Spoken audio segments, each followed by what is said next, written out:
Madrid drops Getafe, sees off Valencia, picks up another injury, and now prepares for Valladolid. What's up, guys? Welcome back to Hala Madrid TV, where all Madridistas come for news updates on Real Madrid. So Real Madrid overcame Getafe in the side's rearranged La Liga Matchday 1 meeting, with the hosts claiming victory in the second half, in which Karim Benzema and Ferland Mendy got their names on the score sheet as Zinadine Zidanes changes convert their dominance into goals. The Whites went into the match with 9 players unavailable, starting Courtois, Varane, Nacho, Mendy, Marcelo, Modric, Asensio, Casemiro, Vinicius, Benzema, and the youngster from Real Madrid Castilla, Marvin, while going with a lot of youth on the bench: Miguel, Chust, Arribas, Altuve, Isco, Mariano, and the goalkeeper, Lunin. But regardless of the many injuries, Madrid was solid right from the get-go and produced all the chances right from the opening. Getafe barely had a sight of Thibaut Courtois' goal. As Real Madrid probed in search of the first goal, the opener came in the 60th minute when Vinicius Jr. whipped in across from the right wing, and Benzema, who was Real Madrid's goal machine since Ronaldo left, climbed in high and head home to break the deadlock. That goal shifted the momentum fully into Real Madrid's favor, and 6 minutes later, they doubled their lead when Mendy drove forward, laid the ball off to Marcelo down the left wing, who curled in a low cross back to Mendy, who with a full stretch managed to put the ball home to seal the 3 points for Los Blancos. After the game, Benzema and Vinicius spoke to the media. When Benzema was asked about his goal, he said, and I quote, "It was a good goal and a fine cross from Vinicius. I attacked it to put it into the back of the net, and that is what I did. I'm going to keep working hard to help my teammates.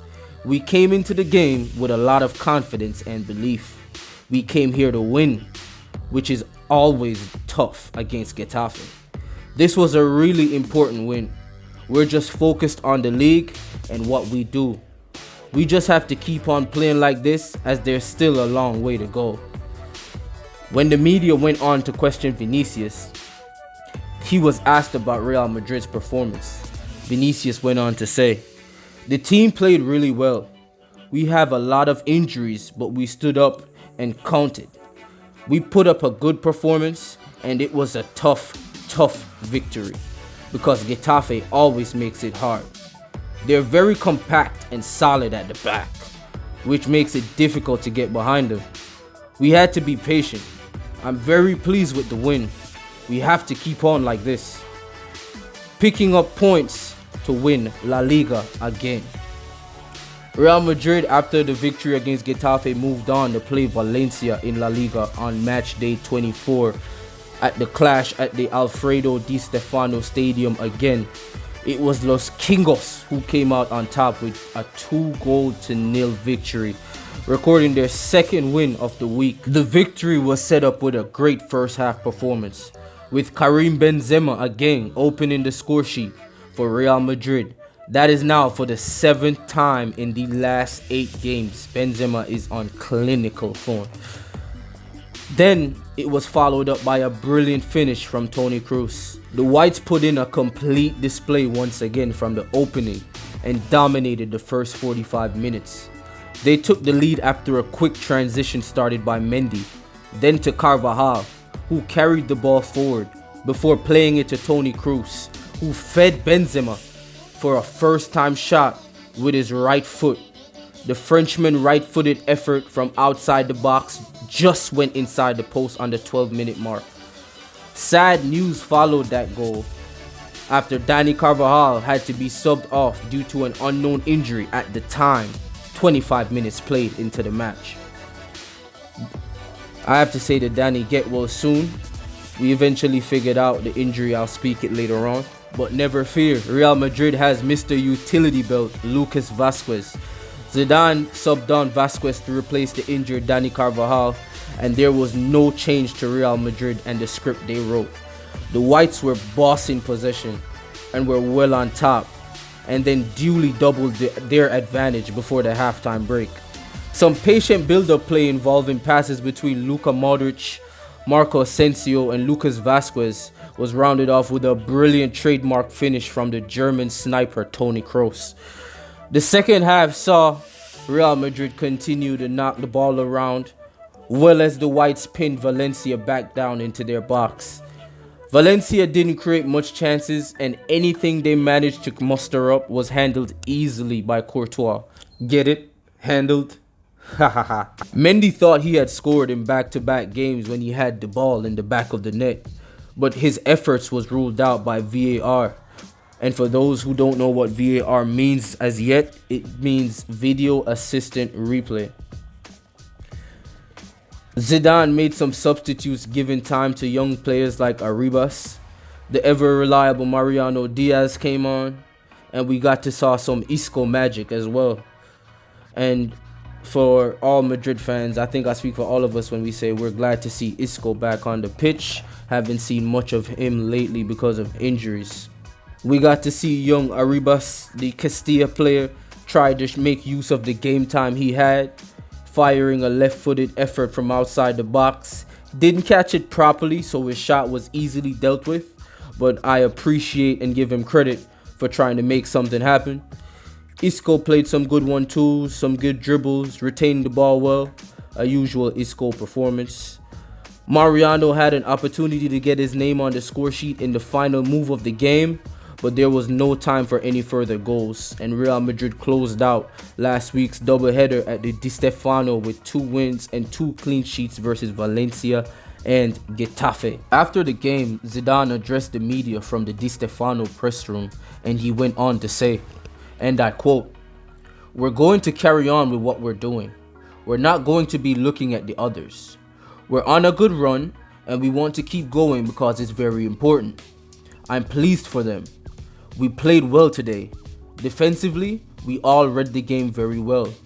Everyone defended very well without the ball, and when it came to creating and using the ball, we caused them a lot of problems in the first half and created some very good chances. We have to keep going. The improvement is obvious because we believe in what we're doing. During a season, you sometimes have problems and you have to overcome them. We have to keep going because there is still a long way to go." When asked about all the injuries Real Madrid are facing, Zizou said, "As a coach, I don't understand them. We've had a lot of injuries. I'm concerned because you lose a player, it bothers you. It's an injury he had recovered from. I'm sorry for Carvajal because he was feeling fine. He played really well for 25 minutes and he's an important player for us, and I can't explain all of these injuries. I always want all of my players to be with us. There's nothing worse than a coach than having an injured player. Carvajal has now gone and hurt himself again a little, but I hope it's nothing serious. I can't tell you anything at all. We have to see how bad the injury is and how long he will be out for." That was the end of Zidane's convo with the media. Carvajal injury test was then released in the media 2 days later, showing that he has been diagnosed with a muscle injury in his right thigh. His injury will be continued to be assessed, so we don't know exactly how long he's going to be out for. So that's regarding to Carvajal's injury. That's as much info as we have so far. Real Madrid are now looking forward to their La Liga Matchday 24 clash against Valladolid at the Estadio Jose Zorrilla Stadium on Saturday, February 20th, 3 p.m. Eastern Time. That's if you're in the United States of America, that is. The squad came together at Real Madrid City for the latest training session. The workout got underway with ball-based activation exercises and fitness circuits. Next up, the players worked on possession, pressing, and bringing the ball out of the back, plus tactical drills. Needless to say, after the last 2 games, all these possession and tactical pressing drills they've been doing have been very effective. The session was rounded off with training on a reduced size pitch. And for the injured players such as Eden Hazard, Rodrigo Goes, Federico Valverde, Alvaro Ardiozola, and Militao, they trained indoors and outdoors on the grass, while injured players like Sergio Ramos, Marcelo, and Dani Carvajal only worked indoors. Now that's it for the latest news updates here at Hala Madrid TV. Thanks for watching. Like and subscribe for more news on Real Madrid here at Hala Madrid TV.